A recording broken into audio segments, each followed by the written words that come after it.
This podcast is part of the Frederick Podcast Network. Learn more at listenfrederick.com. That's number one. You kind of reset me. Painful, tender to the touch. May also Same shoulder length, and the other. Hey, welcome back to another episode of the Real Health Podcast with Brandy and Amir, episode number 104. I am Dr. Amir Rashidian, a chiropractor. Brandy Rashidian is my other half and famous and beautiful co-host. And the Real Health Podcast is where we bring to you all the information about the latest in health, wellness, drugs, surgeries, procedures, diseases, whatever might be in mainstream media. And what we do is we want to digest it for you. We discuss it, we talk about it, we explain it to you, and then we give you our perspective from a drugless, non-surgical perspective of how to apply it to your life. And our purpose for doing this is so we can help you feel better, get stronger, live longer, and feel younger. So I'm feeling younger today. Spring is here. The sun is out. Oh, it's so nice. It's just a good time of the year. I think is. more people smile in the spring, which is nice. Yes, they're getting more vitamin D, and we know that is directly correlated to mood. Well, vitamin D is literally a hormone. Yeah. It acts like a hormone, just like that gentleman Tonin, Mr. Mel A. Tonin. And his brother Ser A. Tonin. How do you know it's a boy? Okay, maybe it's a sister. They're not twins, that's for sure. That's funny. So you got serotonin, melatonin. Yeah, I'm having fun with my melatonin. Have been increasing my dosing, and so yeah, I'm getting up there. Nice. Yeah. How many milligrams? I think I took 24 yesterday. Yeah, I think I'm getting close to 50, I think it is. Okay. So I'm trying to get up to that 60 mark because I have a new 60 milligram tablet I'm waiting to take. Oh, yeah. Okay. Yeah. Which is nice because that's a lot of 6 milligram and 3 milligrams to take. So if we start growing an extra eye or something. We're testing this for you guys. You know why. We're doing it for you. So you can, so you can see if it's safe and that's right. all that. Although all the data says there's no toxic dose. Nope, they have not found it. Seems to be the most powerful anti-aging, antioxidant substance you could take. Yeah. Well, that's why I'm trying to stay ahead of you because you've always had this youthful look about you and you just don't age rapidly, which is why I make you wear your beard so that you have some grays in there so we actually know that. Yeah, the grays are fake. Yeah. Have to dye. And for the record, he is older than me, from what I remember. So I'm in my 50s. You're in your 40s. I know. It's so fun. So I'm trying to get ahead of you on the melatonin so I can decrease my age faster than you so that you don't keep looking younger than me. Technically, I'm 30 and you're 28. Okay. That's when we got married. Oh, well, I'll take that. We did say we would never grow up. We stopped growing up. That's right. Speaking of growing up, we got 2 good articles for this episode. Good bookend articles. Yeah. Because we're going to talk about babies and we're going to talk about older. One of them is talking about babies, newborns to be exact. And the article mentions that this is very startling and disturbing, and I really think it's cause for concern and something needs to be done about it, is more babies are being admitted to NICUs. Yeah. NICU stands for Neonatal Intensive Care Unit. So it's ICU for babies. And the U.S. saw an across-the-board increase in infant admissions, but the highest rate is among births to mothers 40 and older, which is a very misleading subtitle to the article. It is. Because you'll find out at the end that's not true. So I don't know why they wrote that. It says nearly 10% of infants were admitted to a neonatal intensive care unit in the United States in 2023, according to a report from the National Center for Health Statistics, a 13% increase from admissions in 2016. We're talking 8 years, seven years later. Yeah, it's a huge increase. 13% more babies have to go to NICU. And you have to ask yourself, this is what I always ask myself. When we see such a decline in health in any age group or specific group of individuals, you go, okay, we're putting out more drugs every year than any other country, right? Our technology supposedly is getting better. Yet, and people are more health conscious, I do believe. I mean, we see more people working out. We see gyms popping up all over the place. That's true. They're not having a hard time getting members. That's true. Now, we all know that a lot of gyms too, they get members that come in for a week or two, a month or two, and then drop off. But when I was growing up, I remember when our first health club opened up. You know what I mean? Yeah. I mean, they had racquetball courts. It was posh. It was really awesome. But Was it called Bally's? No, we did not have a Bally's initially. I forget what ours was called. So, but There was a place called Holiday Spa that we used to go to, and then it became Bally's. Nice. But you could never get out of the contract. You're probably still contracted. You just don't know it. Yeah, they would sell 2 to 5 year contracts. Yeah, You it's can crazy. sign up for less than 2 years. Now, I mean, nobody's signing up for anything that long term. No. They want to be able to get out. Oh, you have to get a doctor's note and all kinds of Or stuff, move. or proof that you moved. Yeah, it was really hard. But I go, with all of that, with that knowledge that people are more aware, right? I mean, there's so much health information discussed on social media as well, but yet our babies are sicker than ever. That doesn't make sense to me. Yeah. Not at all. Nothing new should be sick. Mm-mm. So, you get a new car, Right. it should be perfect. Right. You get a newborn, he or she should be perfect. Right. So And we know there are anomalies. We know Of that there, course, of things course. can go on, but it should be rare. It used to be rare. But Yeah. of course, cancer used to be rare. Heart disease used to be rare. So diabetes used to be rare. Oh yeah, type 2 diabetes especially, yeah. So then tell me, Now you hardly hear about type 1. true. I don't think I know maybe one person of thousands that have type 1 diabetes. Yeah. That used to be the more common one. It's just a little bit scary to me because I go, do we really have a healthcare system then? Is it truly healthcare if with all the extra money that's being poured into our medical systems, care is not as good as it used to be and people are sicker than ever? But don't worry, we've got a drug for you. There's a drug out there for everything. If that was working, just FYI, we wouldn't be sharing these numbers. Yeah. Why can't we get good news? Like NICU admissions dropped 13%. That's what we should see. Well, anyways. Wow, but that doesn't make anybody money. It says 2016, 8.7% of infants were admitted to NICU, the report said. And that percentage grew to 9.8% in 2023. When babies are born preterm at less than 37 full weeks of gestation or low birth weight, under 5.5 pounds, they are at least 7 times more likely to be admitted to a NICU than those born later and at higher weights. It's scary when your baby is getting ready to be carried into the NICU. We experienced that one. Whew, sure did. That was scary. Yeah, our oldest, when he was born, he wasn't breathing properly. He didn't cry. It was an emergency C-section. I got a phone call from Brandy, went out left the office, went to the hospital, and they took him out and they said, well, he hasn't cried and he doesn't look like he's breathing properly. He was flaring his nostrils and really straining to try to breathe, and he wasn't getting air, and he looked a little cyanotic. And so they said, we need to take him to the NICU. And Brandy said, you said, don't let him, what did you say? Don't let them take him, or you said, don't leave his side. You said one of those. Yeah. And I I'm a chiropractor and I'm trained in pediatrics, which means I know a great deal about the newborn spine and the newborn nervous system. Yep.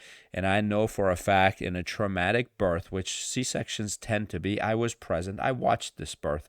It was a bit violent. I mean, they put a small incision, they stick their hand in, and they pull so hard. I remember Brandy's body coming off the table as they were yanking to try to get him out. And so I knew he would probably have experienced some trauma just during that birth, and they're very fragile. And those we little also ones. know when they have to be born in C-section, which is why I'm always horrified when someone elects to have a C-section, because the process of birthing a baby was designed by God very specifically. There are certain things that need to occur. So I told the nurses, I said, I need to adjust him before you take him. And they looked at me like I'm speaking some foreign language and I have horns on my head. And they said, no, we're taking him. I think I may have said, give him my baby. and I said, he's my son. I'm going to check his spine. Oh, yes. And so so he's on this metal cart with wheels. And, a lot of times when you're checking a newborn's neck, you use your pinky finger. It's real small, very little force. There's no rotation. But I did find a area where there was a misalignment at the very, very top of his neck. And the way you adjust newborns is you just hold it in position and you just wait. So I held his head in the right position at the tip of my pinky, like a styloid, on the edge of his first bone. And I was just holding it there. And within seconds, literally, it relaxed and his head just kind of fell, like just relaxed into my hand. No movement. I didn't do any movement. It just fell back and I could tell it was loose and done. And I said, well, let's go. So we're walking. We came around, went down the hallway and came around the corner. The NICU is at the end of the other hallway and there's a nurse waiting for us. The admitting nurse to the NICU, they had called ahead. She's waiting for us. And we come around the corner, literally like a few steps away from where Brandy was. And I'm looking at my son. He's breathing normally, and his color's normal. And but this nurse pushing the cart's not paying attention. She's just pushing. So we kept walking. I'm smiling now. We get all the way to the front of the NICU. The admitting nurse at the NICU looks at my son, goes, "What are you doing here? He's fine. He doesn't belong here. He needs to be in his mom's arms. Take him back." And we turn around. We went all the way back. That story still gets me emotional. I feel like we cried on our past, I don't know how many episodes. Episode 100 was the only Very one I emotional. cried on, so don't say many Okay. episodes. I cried once. You want to see me cry, go watch episode number 100. That's right. I lost it on that one. Yeah, that was intense.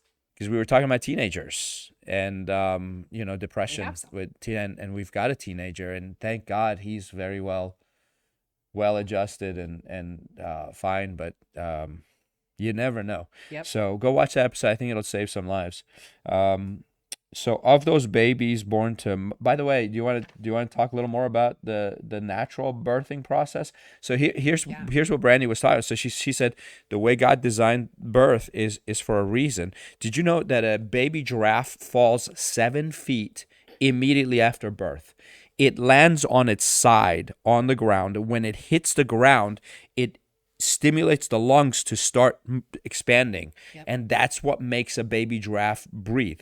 So you use a C-section to pull a baby giraffe out, and you don't let that baby fall 7 feet and hit the ground real hard, that baby's not going to breathe. Their lungs won't expand, right? And with humans, it's kind of the same. See, the bones of this cranium, the skull, they actually overlap as the baby's head goes through the birth canal, and they pop open. When they pop open, they line up perfectly so there's room for the brain. A C-section baby doesn't have that happen. The other thing is, as the chest goes through the birth canal, it squeezes all the fluid out of the lungs, so fluid pours out of the nose and mouth, and then air goes back in, and that's what helps them breathe. And when babies are born with C-section, you have to suction that fluid out. So you use little suctions to try to get most of the fluid. But I don't know if all of it does come out. Some of it might probably get resorbed and so on. So those are just two of the reasons. There's so many other reasons. Just like there's so Not many to mention natural recovery time for moms. recovery Like time. C-sections are a tough recovery. Gosh, hormonal changes, especially if a lady doesn't go into labor before C-section, their recovery is a lot harder because the process of labor prepares the body, the mom's body for repair. So these scheduled C-sections where they go, oh, we'll just take them out at 39 weeks. Because it's easier, and then the baby won't be too big, and you won't have to worry about it. And we can schedule at 2 p.m. so it'll be convenient for you. So the baby doesn't get born at 2 a.m. Then we have to come out, leave our home and come deliver your baby. All that stuff, it's not how it should be. So the article says of those babies born to mothers 40 and older were the most likely to be admitted to a NICU in 2016. So see, this is 2016, while those born. And then 13.6 in 2023, while those born to mothers 20 to 29 were the least likely to be admitted, increasing from 8 to 9%. But the over 40 jumped up from 12.5 to 13.6%. 40 states had NICU admission rates that rose from 2016 to 2023, the most marked increase ranging from 31 to 37%. That's crazy. It's a huge percentage. Yeah. They were in Alabama, Arkansas, Mississippi, and then New Hampshire. I would love to see what happened starting in 2017 that impacted those particular states. Yeah. Heavier than the others. Well, the end of the article, it says researchers concluded the increase was seen in birth to women of all ages, not just older mothers. So in the beginning, they go, it's older mothers, but then he's like, no, it's everybody. Everybody's numbers increased. This is why you have to read the articles, guys. Yeah, read the whole article. So and then I wanted to know why. No one wants to tell you why. Yeah. Even this article, it's from the Washington Post, and no one wants to talk about why. So we did some digging in. There's a system called Vaccine Adverse Event Reporting System. The acronym is VAERS. Basically, anyone who has a bad reaction to vaccine, they'll report that. And then this is a national database that documents every case. And they were saying they saw data there that said, since comparing the numbers 2020s versus 2016 and past, some of it was possibly because of vaccines. Some of it was because of fertility drugs, and some of it was because of increased antidepressant use. But then, all the isolation we all went through for a year, that could have led to depression as well. So, and they're saying that they're studying those things because of links to placental inflammation and fetal growth issues. So those are two things that have stemmed from those three things. Wow. The other thing that I thought was really interesting is that according to NIH, environmental toxins, also exposure to endocrine disrupting chemicals, EDCs like BPA, pesticides during pregnancy, things like that, phthalates, those are associated with fetal growth restrictions and hormonal disruptions. Poor diet, ultra-processed foods, according to NIH, and there was another article, academic.oup, which I believe is a journal. Modern diets that are low in macronutrients and high in processed foods can lead to deficiencies like choline, magnesium, and omega-3s, impacting fetal development. And then stress, sleep deprivation, and vitamin D deficiency, according to NIH and frontiersin.org. So it says high levels or high stress and low sunlight exposure, reduced vitamin D, and increased cortisol has been linked to preterm birth and small for gestational age infants. I found that really interesting, although the high stress thing I think is a little bit of a misnomer, because in your studies about stress, what we actually found was that women with no stress during pregnancy actually had lower muscle mass in their babies and lower birth weights than those who had more stress. So stressed out moms gave birth to athletes. Yeah, like the muscle mass was more in those bodybuilders. Babies. Yeah, it's crazy. So remember, when we talk about stress, that stress isn't it's just a force, right? It's not a bad thing. It's not good or bad. It helps you. Yeah, you have to know how to use it and how your body processes that stress and how you're processing the stress. That's what makes that I wrote big two difference. 200-page books on stress, so feel free to check those out.